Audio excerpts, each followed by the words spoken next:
ये एक सच्ची कहानी है एक ट्रांसजेंडर श्री गौरी सावंत के बारे में। तो एपिसोड 1 की शुरुआत में हम गौरी के वॉइस ओवर को सुनते हैं, जो कहती है कि वो पहले गणेश हुआ करती थी और अब लोग उसे हिजड़ा कहते हैं, तो कोई सोशल वर्कर। लेकिन दुनिया में कुछ ऐसे भी लोग हैं जो श्री गौरी को माँ कहकर बुलाते हैं। एक फ्लैशबैक में देखते हैं जब गौरी एक लड़का गणेश हुआ करता था। वो अपने क्लासरूम में होती है और उसके टीचर उसे कहती है कि करियर एप्टीट्यूड टेस्ट होने वाला है, यानी कि तुम अपने जीवन में क्या बनना चाहते हो उसके बारे में तुम्हें कहना होगा। और वो टीचर गणेश से पूछती है कि तुम बड़े होकर क्या बनना चाहते हो, और वो बड़े ही खुश होकर कहने लगता है कि मुझे अपने पापा की तरह इंस्पेक्टर नहीं बनना, मुझे तो माँ बनना है। तो ये सुनकर टीचर नाराज हो जाती है और कहती है अब तुम बैठ जाओ। ये सब सुनकर उसके सारे क्लासमेट उस पर हंसने लगते हैं। घर पर गणेश अपनी माँ से पूछता है कि मैं माँ क्यों नहीं बन सकता, जिस पर उसकी माँ कहती है कि माँ बनने के लिए बच्चा पैदा करना जरूरी होता है। गणेश कहता है तो फिर मैं मर्द भी नहीं बनना चाहता। गणेश के बाल बड़े हो रहे हैं, जिस पर उसकी माँ उसे कहती है तू तो मोगली हो गया है। गणेश कहता है कि मुझे तो कमर तक बाल लंबे करवाने हैं। ये सब सुनकर उसकी माँ भी थोड़ी परेशान हो जाती है। अब धीरे धीरे गणेश लड़कियों की तरह लिपस्टिक, बिंदियाँ और मेकअप लगाने लगता है और उसकी माँ एक दिन उसे पकड़ लेती है। अब कहानी आती है प्रेजेंट में। हम ट्रांसजेंडर गौरी को देखते हैं जो साईं बाबा की बहुत बड़ी भक्त है और वो अपने सोने का सामान गिरवी रखवाती है, बदले में वो पैसे लेती है 1,10,000, क्योंकि गौरी को 12 बच्चों की देखभाल करनी पड़ती है जो उसी के घर पर रहते हैं। वो देविका नहीं बन सकती तो यशोदा ही सही।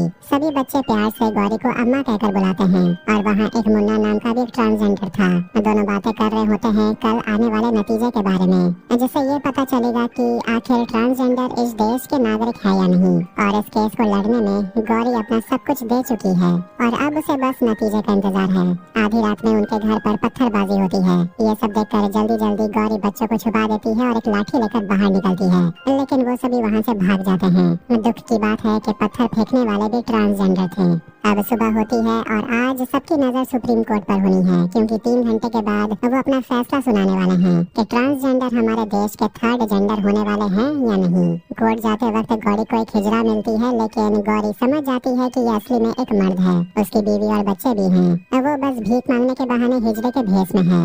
गाड़ी में गौरी एक रिपोर्टर एमेंडा से बात कर रही थी और कहती है कि इन मर्दों की वजह से हम सारे ट्रांसजेंडर बदनाम हैं। एमेंडा गौरी के बारे में लिखना चाहती है, जिस पर गौरी कहने लगती है कि मेरे बारे में इंटरनेट पर तुझे सब कुछ मिल जाएगा। मैं एक ही बात बोल बोल कर थक चुकी हूँ। अगर तुम्हें कुछ दूसरा पूछना है तो तुम मुझसे पूछ सकती हो।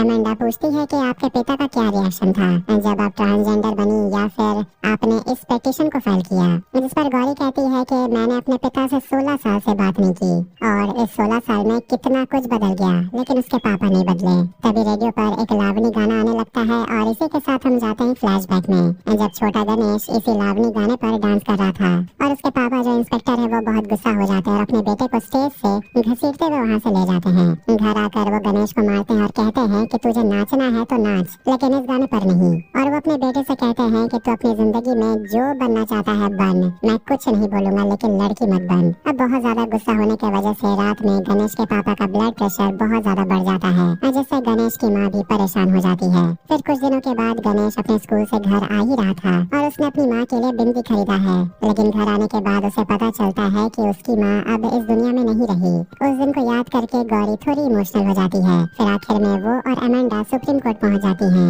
रिपोर्टर्स गौरी से क्वेश्चन करने लगते हैं कि अगर आप आज इस केस में हार जाती हैं तो फिर आप पिटीशन नहीं डाल सकते, तो आपको डर नहीं लग रहा? जिस पर गौरी कहती है डर तो लग रहा है और डर लगना भी जरूरी है। और गौरी अपने जवाब से रिपोर्टर्स का दिल जीत लेती है।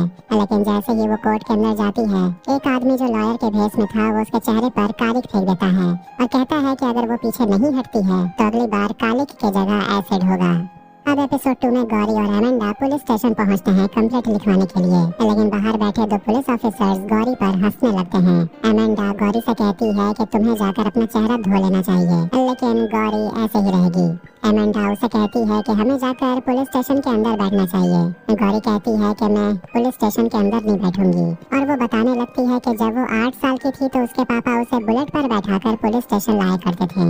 फिर दोनों बाहर बैठे होते हैं और एमेंडा गौरी से पूछती है कि आपकी सर्वाइवल की लड़ाई यहीं से शुरू हुई थी, क्या आप उसके बारे में कुछ कहना चाहती हैं? जिस पर गौरी बताने लगती है कि उसकी सर्वाइवल की लड़ाई शुरू हुई थी उसकी माँ के गुजरने के बाद। कुछ महीने के बाद उसकी बड़ी दीदी की भी शादी हो गई और वो घर से चली चली गई। फिर घर पर गणेश और उसके पापा ही थे। दोनों एक दूसरे से बात भी नहीं करते थे और उसके पापा तमाम कोशिश करते रहते थे ताकि गणेश थोड़ा सा मर्दाना बन जाए। फिर हम फ्लैशबैक में देखते हैं जब गणेश के पापा गणेश को एक सेक्स क्लिनिक लेकर जाते हैं गणेश के ट्रीटमेंट के लिए। गणेश जाकर डॉक्टर से बात करता है और डॉक्टर उसे लड़कों के प्यूबर्टी के बारे में बताने लगते हैं और पूछते हैं क्या तुम्हें लड़कियों में इंटरेस्ट है, जिस पर गणेश कहता है बिल्कुल भी नहीं और वो कहने लगता है कि उसे तो साड़ी पहनना, बिंदी लगाना ये सब बहुत पसंद है। डॉक्टर उसे कहते हैं कि ये तो काफी अलग शौक है। गणेश पूछता है शौक अलग है पर क्या ये गलत है? डॉक्टर उसे कहते हैं कि इस देश में इतना अलग होकर रहना काफी मुश्किल है, इसलिए इतना अलग भी मत होना। प्रेजेंट में हम देखते हैं कि गौरी को डायबिटीज और हाई प्रेशर है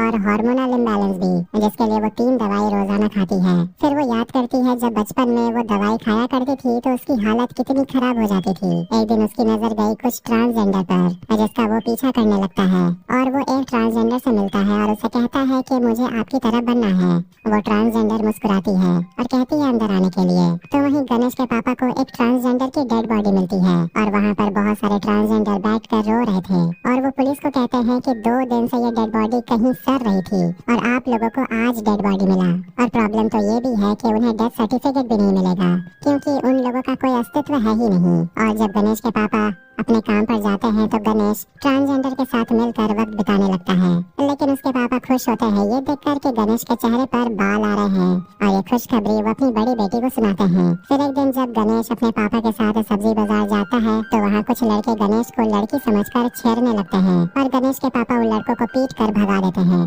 फिर एक दिन गणेश उस ट्रांसजेंडर के साथ घूम रहा था और वो ट्रांसजेंडर लोगों से पैसे मांग रही थी, लेकिन कोई भी उसे पैसे नहीं देता और उल्टा उसे पीट देता है। रोते हुए वो गणेश से कहती है कि हमारी यही सच्चाई है। गणेश उनसे पूछता है कि आप लोग काम क्यों नहीं कर लेते? वो ट्रांसजेंडर कहती है कि हमें लोग भीख ढंग से नहीं देते, काम कैसे देंगे? तो वो गणेश से कहती है कि तुझ में अभी भी बदलने की उम्मीद है, तू हमारे जैसा मत बनना। एक दिन गणेश के पापा काम से जल्दी आ जाते हैं और वो अपने बेटे के कमरे की तलाशी लेते हैं और उन्हें बिस्तर के नीचे से टैबलेट मिल जाती हैं जो हर रात वो अपने बेटे को खाने के लिए देता था, लेकिन गणेश नहीं खाता। फिर वो अपने बेटे के बैग को चेक करते हैं जिसमें से बिंदी, लिपस्टिक और कॉस्मेटिक की चीजें मिलती हैं। अब ये सब देखकर उसके पापा परेशान हो जाते हैं। जब गणेश घर आता है तो उसके पापा उसे कहते हैं कि अब हम दोनों एक साथ नहीं रह सकते। पहले मुझे तेरे लिए फिक्र होती थी, अब तो मुझे तुमसे शर्म आती है। गुस्से में गणेश घर छोड़कर चला जाता है और उसके पापा उसे रोकते भी नहीं और दरवाजा बंद कर देते हैं। घर छोड़कर गणेश मुंबई पहुंच जाता है और कुछ ट्रांसजेंडर के साथ ट्रैफिक पर भीख मांगने लगता है और तब गौरी को समझ आ गया था कि उसके पापा गलत नहीं कहते थे।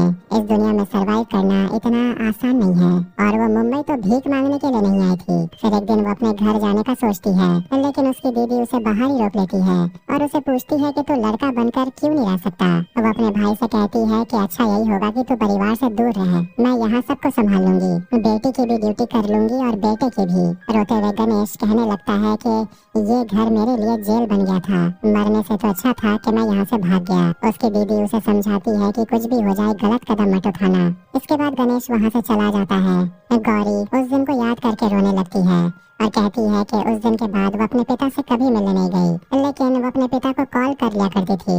एमेंडा चौंक जाती है, जिस पर गौरी दिखाती है कि वो किस तरीके से अपने पापा से बात करती है। इसके बाद वो एमेंडा के फोन से अपने पापा को कॉल लगाती है और वोटर कार्ड अपडेट का बहाना मारकर वो अपने पापा से बात करती है और फैमिली डिटेल्स मांगती है, जिस पर गौरी के पापा जो अब बहुत बूढ़े हो गए हैं वो सब कुछ बताने लगते हैं और वो अपने बेटे के बारे में भी कहते हैं कि मेरा बेटा मर चुका है। ये बात अपने पापा के मुँह से सुनकर गौरी बहुत ज्यादा रोने लगती है।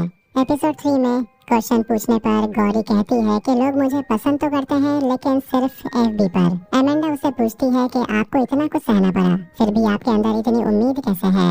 गौरी कहती है कि मैं उम्मीद के सहारे ही आगे बढ़ती हूँ और देखते हैं कि मुंबई में कैसे कैसे 7 साल गुजर गए, पता भी नहीं चला। तभी उसकी लाइफ में नवीन की एंट्री हुई थी। तभी पुलिस स्टेशन में नवीन आ जाता है जो भी एक एक्टिविस्ट है। दोनों जेके के बारे में बात करने लगते हैं। पता चलता है कि जेके एक बहुत बड़ा पेंटर हुआ करता था जिसने गौरी की मदद की, उसे अपने घर पर काम दिया, घर की साफ सफाई करने के लिए और रहने के लिए एक अच्छा कमरा भी। लेकिन गौरी को तुरंत पता चल जाता है कि जेके के इरादे सही नहीं है इसलिए वो बहुत डर जाती है और वहाँ से भाग आती है। और उस दिन के बाद गौरी को समझ आ गया था कि इतने बड़े शहर में कमजोर बनकर वो नहीं रह सकती। नवीन गौरी को एक नकली मूंछ देता है। फिर हम फ्लैशबैक में देखते हैं कि गौरी काम ढूंढ रही होती है, तभी उसे मेल वेटर का एड मिलता है और इसीलिए वो काम पर जाने के लिए एक नकली मूंछ खरीदती है। तब जाकर वो होटल में काम कर पाती है। वो कॉलेज में पढ़ाई करने लगती है और एनजीओ में काम भी करती है। अब तो लड़कियां भी गौरी पर फिदा होने लगी हैं, जो भी उसके लिए प्रॉब्लम बन जाती है। एक दिन गौरी हिजड़ों के कम्युनिटी में जाकर पर्चे बांट रही थी, तभी वहाँ पर एक ट्रांसजेंडर, वो काफी दुखी थी और रो रही थी क्योंकि एक क्लाइंट जो काफी बुढ़ा था वो मर गया। और वहाँ एक और ट्रांसजेंडर नरगिस होती है, जिसे गौरी बस देखते ही रहती है और वो प्लान बनाती है कि हमें उस बुढ़े को औरत का ड्रेस पहनाकर दफना देना चाहिए। फिर हम एक एनजीओ का मीटिंग होता हुआ देखते हैं जहाँ सारे ट्रांसजेंडर इकट्ठे होते हैं। गौरी भी वहाँ आई है, जो एनजीओ की वॉलंटियर है, और वहाँ हम नवीन को भी देखते हैं जो स्पीच देता है और वो अपने पास गौरी को बुलाता है जो उनके लिए 3 साल से वॉलंटियर का काम कर रही है। लेकिन वहाँ एक वॉलंटियर औरत खड़ी होकर कहने लगती है कि वो इन ट्रांसजेंडर के साथ कभी नहीं काम करेगी क्योंकि इन लोगों के रहने की कोई तमीज ही नहीं है, ना इन्हें ढंग से बाथरूम यूज करना आता है। इस पर नरगिस खड़ी होकर उसे जवाब देने लगती है। गौरी जाकर उसे कहती है चुप रहने के लिए, नहीं तो सारा काम खराब हो जाएगा। नरगिस वहाँ से जाने लगती है।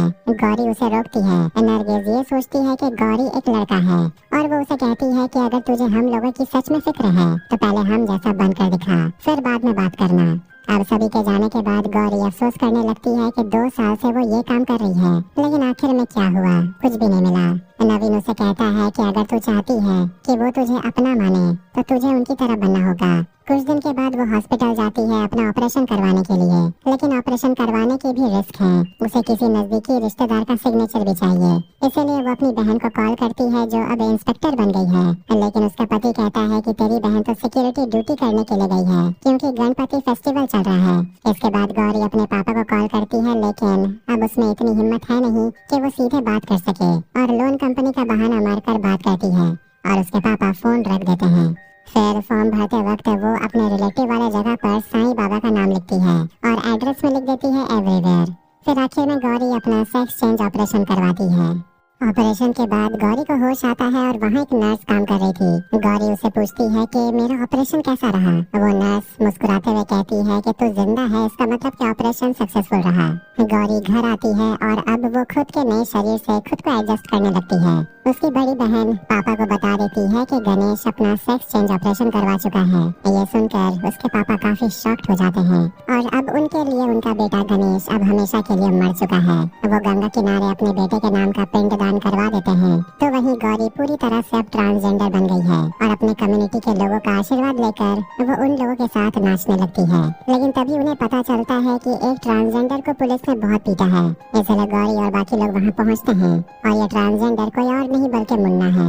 गौरी विलास नाम के पुलिस इंस्पेक्टर से माफी मांगती है। पहले तो वो उसे शांति से धमकी देती है कि अगर आप इसे छोड़ नहीं देते हैं तो मैं यहाँ अपने लॉयर और अपने जान पहचान वाले रिपोर्टर को बुलवा लूंगी और ऐसे बेवजह ट्रांसजेंडर को पीटने के आरोप में कल आप खुद जेल के अंदर जाएंगे। गुस्से में पुलिस इंस्पेक्टर गौरी को धक्का देता है जिस पर वो अपने रौद्र रूप में आ जाती है, जिससे पुलिस भी घबरा जाते हैं और सभी वहाँ से अपने साथी को लेकर चले जाते हैं।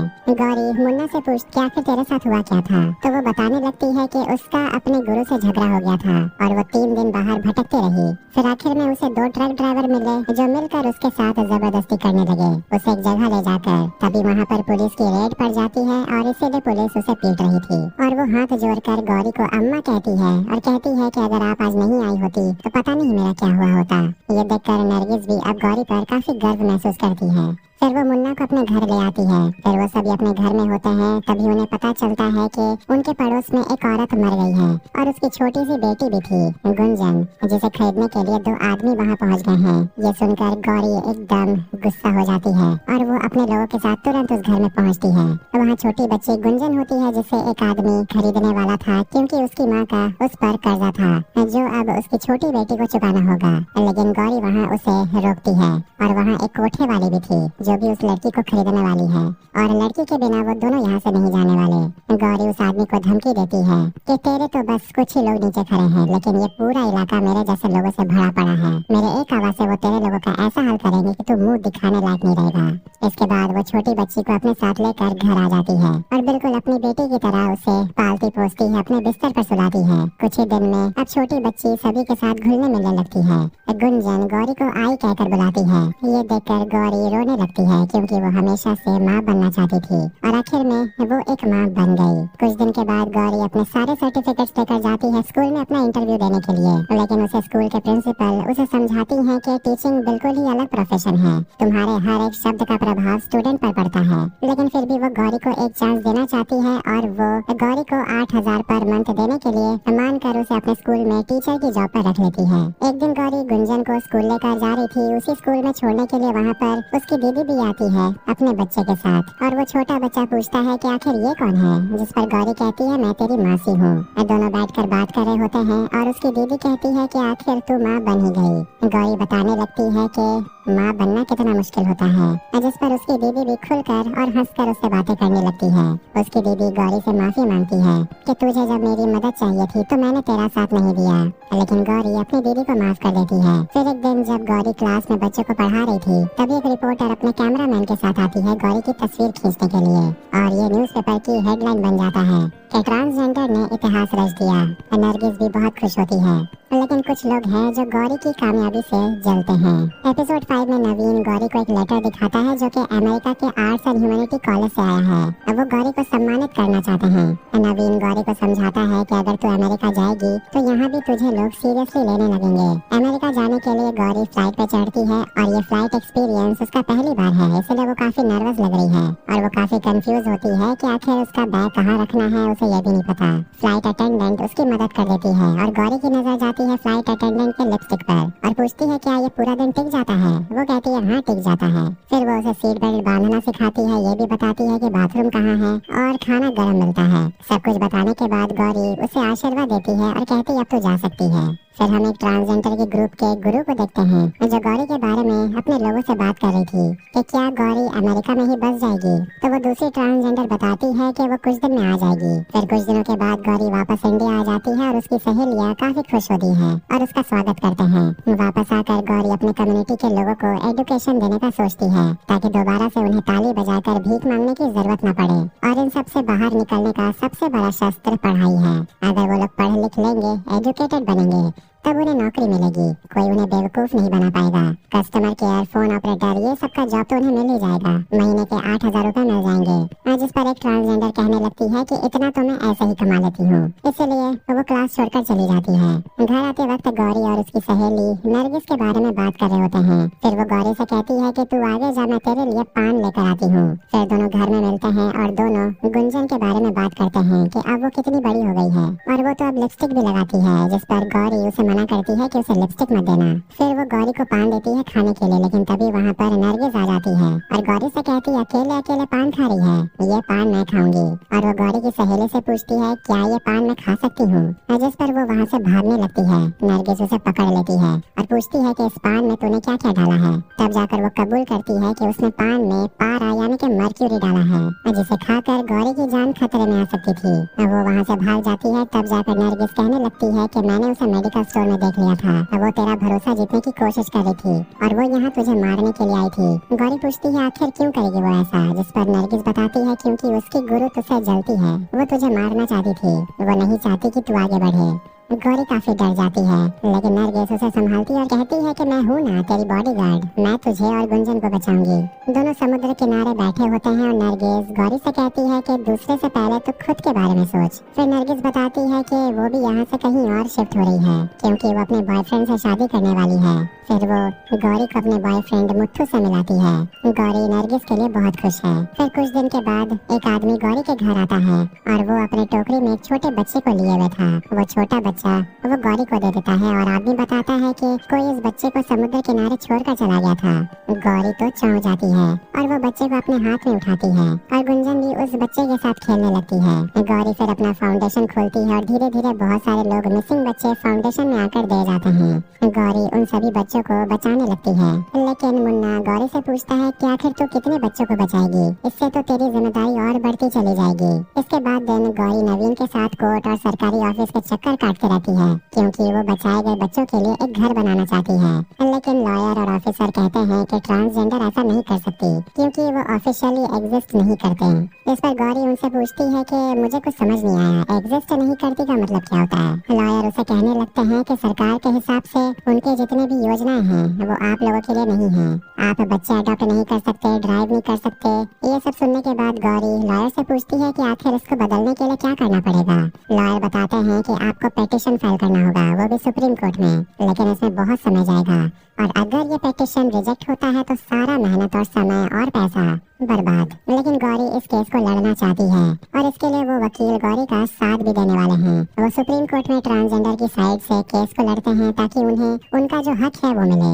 इस बीच गौरी को एक न्यूज इंटरव्यू में बुलाया जाता है और उसे सवाल किया जाता है कि ट्रांसजेंडर जो आए दिन क्रिमिनल एक्टिविटीज रैकेट में पकड़े जाते हैं, क्या वो कभी सुधर सकते हैं। जिस पर गौरी कहती है कि हमें तो इंडिपेंडेंस भी 200 साल के बाद मिला, इसलिए हम मान सकते हैं कि ये पॉसिबल है और हमारे साथ धीरे धीरे लोग एडजस्ट कर लेंगे। गौरी कहती है कि अगर हम जैसे लोगों को काम मिलेगा तब ट्रांसजेंडर क्यों जाएंगे क्रिमिनल एक्टिविटीज में भाग लेने के लिए, वो भी क्यों मांगेंगे, ताली नहीं बजाएंगे। जिस पर वो इंटरव्यूअर कहती है कि फिर तो उन्हें खुली छूट मिल जाएगी, जो काफी स्कैरी है।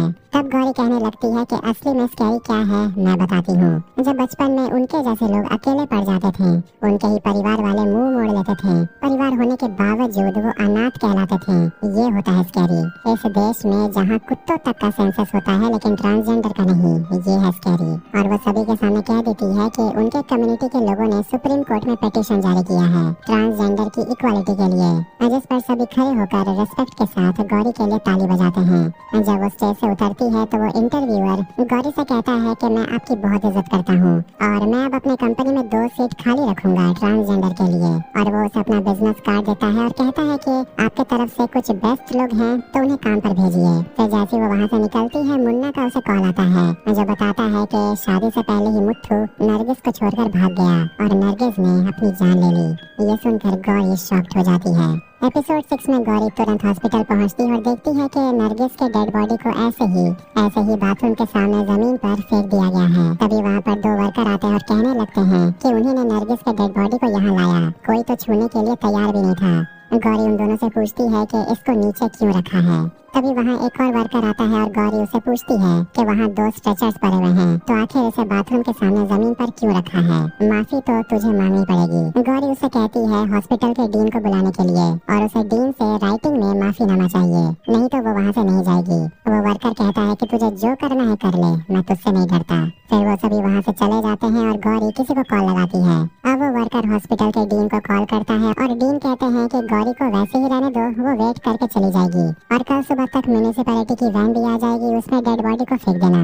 लेकिन वो सभी देखते हैं कि हॉस्पिटल के बाहर गौरी और उसके लोग धरने पर बैठ जाते हैं। थोड़ी देर के बाद बारिश भी शुरू हो जाती है। ये देखकर सभी वहाँ से उठकर चले जाते हैं, लेकिन गौरी बैठी रहती है और उसे इतनी देर तक बैठा देखकर बाकी लोगों को भी हिम्मत मिलती है और वो भी गौरी का साथ देते हैं और ताली बजाने लगते हैं। अब सुबह हो जाती है और सभी ऐसे ही बैठे हुए हैं। फिर आखिर में डीन हॉस्पिटल पहुंच जाते हैं। गौरी उन्हें धमकी देती है कि अगर वो माफीनामा नहीं देता है तो वो 5 मिनट में मीडिया को बुला देगी। डीन गौरी को अपने ऑफिस में बुलाता है और गौरी बस यही चाहती है कि नरगिस के डेड बॉडी को इज्जत से हॉस्पिटल से छोड़ा जाए और डीन उसे लिख कर माफी मांगे।